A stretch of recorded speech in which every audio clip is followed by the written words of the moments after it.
Assalamualaikum. Kali ini kita belajar dari sumber primer sejarah, yaitu Koran. Topik yang kita pelajari adalah kejadian pada bulan Oktober tahun 1945 di Indonesia. Seperti yang kita tahu bahwa setelah merdeka kita memasuki era mempertahankan kemerdekaan yang penuh darah.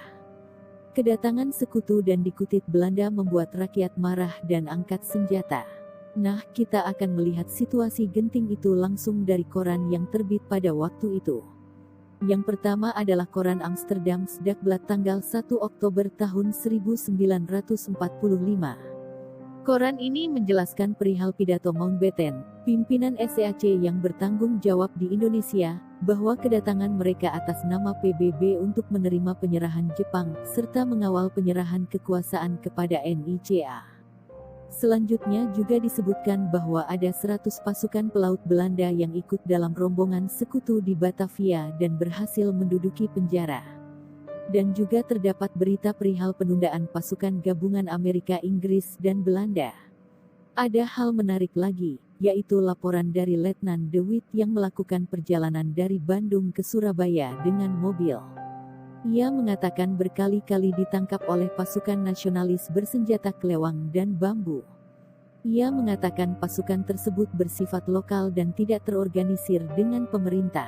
Laporan itu senada dengan ucapan konsultan Patterson keturunan Belanda Indonesia, yaitu Kolonel Abdul Qadir Widjojoatmojo.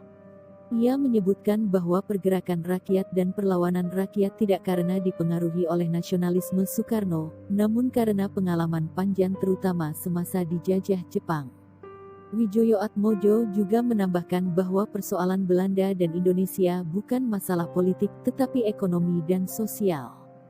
Pemilihan bebas harus diadakan dan perwakilan Indonesia harus dipanggil oleh Ratu Wilhelmina. Bendera merah putih harus tetap berkibar.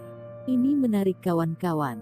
Pertama, kita tahu fakta bahwa rakyat Indonesia sudah siap dengan pertempuran sejak awal kemerdekaan, meskipun bersenjata kelewang dan bambu, serta tidak terorganisir ala tentara. Kemudian, Inggris juga menyadari bahwa perlawanan rakyat adalah hasil pengalaman mereka selama terjajah. Kita tarik nafas dulu. Saudara-saudara, rakyat jelata di seluruh Indonesia, terutama saudara-saudara penduduk kota Surabaya. Oke, kita lanjut koran kedua. Saya mengambil koran The West tanggal 5 Oktober tahun 1945. Koran ini memberitakan laporan fotografer pers Belanda dan juga pelaut Belanda di Bandung.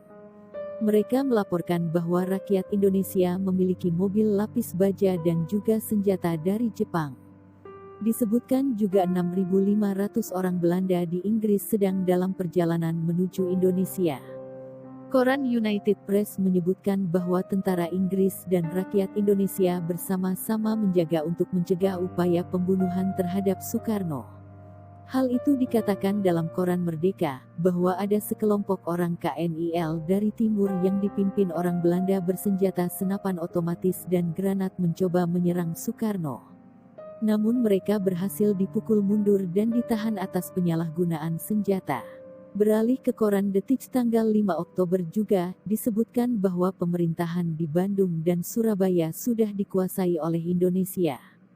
Pada saat ini juga terdapat pernyataan bahwa Indonesia memiliki 35.000 tentara dan 10.000 tentara muslim atau laskar sebagai pendukung.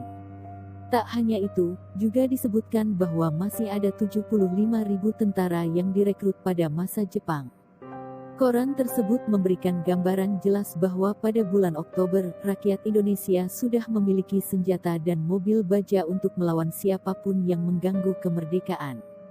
Juga selesai melakukan pendataan tentara untuk menuju pengorganisasian ketentaraan. Nah, begitulah sedikit tentang koran yang terbit pada tanggal 1 dan tanggal 5 Oktober tahun 1945. Kita bisa mendapatkan gambaran bagaimana situasi Indonesia pada saat itu, serta bagaimana rakyat seolah memiliki inisiatif untuk melawan siapapun yang mengganggu kemerdekaan mereka.